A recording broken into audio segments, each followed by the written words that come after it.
বেসরকারি উদ্যোগে নির্মিত দেশের বিদ্যুৎ কেন্দ্রগুলোর মধ্যে অন্যতম বিতর্ক জাগানিয়া প্রকল্প চট্টগ্রামের বাঁশখালীতে এস আলম গ্রুপের কয়লাভিত্তিক বিদ্যুৎ কেন্দ্র। জমি অধিগ্রহণ নিয়ে স্থানীয়দের সঙ্গে বিরোধ গড়ায় সংঘর্ষে, ঘটে প্রাণহানিও। পরবর্তীতে জমির মালিকদের পাওনা পরিশোধে অনিয়মও হয়েছে খবরের শিরোনাম। 1320 মেগাওয়াট ক্ষমতার কয়লাভিত্তিক বিদ্যুৎ কেন্দ্রকে ঢাল করে প্রয়োজনের অতিরিক্ত জমি হাতিয়ে নেওয়ার অভিযোগ রয়েছে এস আলমের বিরুদ্ধে। প্রকল্পটির নাম করে বাঁশখালীর গড্ডামারায় 660 একর জমির দখলে নেয় প্রতিষ্ঠানটি। ভরাট করা হয় উপকূল ও সমুদ্র তটের জায়গা।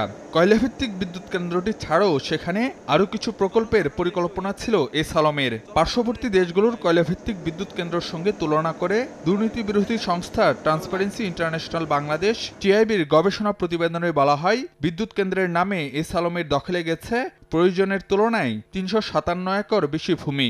একই সঙ্গে জমি কেনা এবং অধিগ্রহণ প্রক্রিয়ায় দুর্নীতি হয়েছে 255 কোটি টাকার।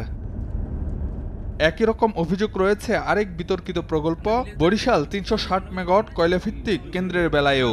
বিদ্যুৎ কেন্দ্রটির নামে বরিশাল ইলেকট্রিক পাওয়ার কোম্পানির বিরুদ্ধে 230 একর অতিরিক্ত জমি অধিগ্রহণের তথ্য উঠে আসে টিআইবির গবেষণায়। আর জমি ক্রয়ের ক্ষেত্রে অনিয়ম হয় 15 কোটি টাকার। দখলের একটা কালচার আমরা দেখছি, একটা বানাইতে আরও 10 গুণ জায়গা সে দখল করে নেন।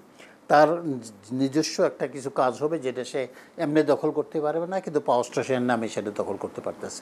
এই দখলটা তার বৈধ হয়ে যাচ্ছে এবং তারপরে সে অন্য কিছু বাড়াবে। যতটুকু ভূমির দরকার তার তুলনায় বহুগুণে বেশি বলপূর্বক জনগণের কাছ থেকে কেড়ে নেওয়া হয়েছে এবং প্রশাসন, আইন প্রক্রিয়া সংস্থা, রাষ্ট্রীয় এবং সরকারি যে প্রাতিষ্ঠানিক সক্ষমতা এগুলোকে মানে একেবারে করায়ত্ত করে কিন্তু সব অনিয়মগুলো, দুর্নীতিগুলো সংঘটিত হয়েছে। বেসরকারি কেন্দ্রগুলোর মতো প্রশ্ন রয়েছে সরকারি উদ্যোগে নির্মিত প্ল্যান্ট নিয়েও। অন্যান্য কয়লাভিত্তিক বিদ্যুৎ কেন্দ্রগুলোর তুলনায় মাতারবাড়ির ব্যয় ধরা হয় দ্বিগুণ।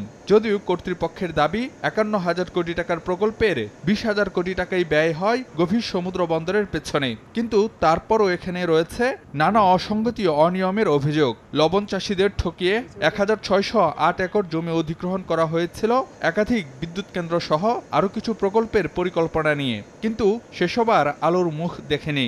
বরং যাবতীয় ব্যয়ের ভার চাপানো হয় মাতারবাড়ি কয়লাভিত্তিক বিদ্যুৎ কেন্দ্রের ওপর।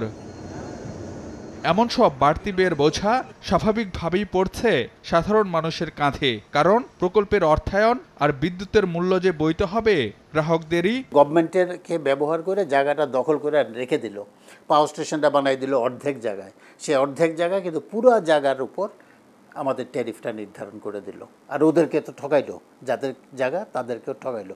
যেই মূল্যে বিদ্যুৎ উৎপাদন বা সরবরাহ করার কথা জনগণকে, তার তুলনায় বহু চড়া মূল্যে দিতে হয়েছে। তার কারণ হচ্ছে এর পুরো বিষয়টার লাভবান হয়েছেন যারা বিনিয়োগকারী। এমন একটা সংস্কৃতি তৈরি করা হয়েছে যে প্রকল্পগুলিকে বিবেচনাই করা হয়েছে যে নিজেদের এর সাথে যারা জড়িত তাদের নিজেদের সম্পদ বিকাশের একটা সুযোগ, যার ফলে জনস্বার্থ এখানে পুরোপুরি উপেক্ষিত থেকেছে। পরিবেশগত ঝুঁকি থাকার পরও বিদ্যুতের কয়লাভিত্তিক পরিকল্পনার পেছনে লক্ষ্য ছিল সাশ্রয়ী উৎপাদন। কিন্তু বাস্তবতা হচ্ছে পিডিবির তথ্য পর্যালোচনায় দেখা যায় 2022-23 অর্থ বছরে কয়লাভিত্তিক বিদ্যুৎ কেন্দ্রগুলোর ইউনিট প্রতি উৎপাদন খরচ গুনতে হয়েছে 14 থেকে 19 টাকা পর্যন্ত।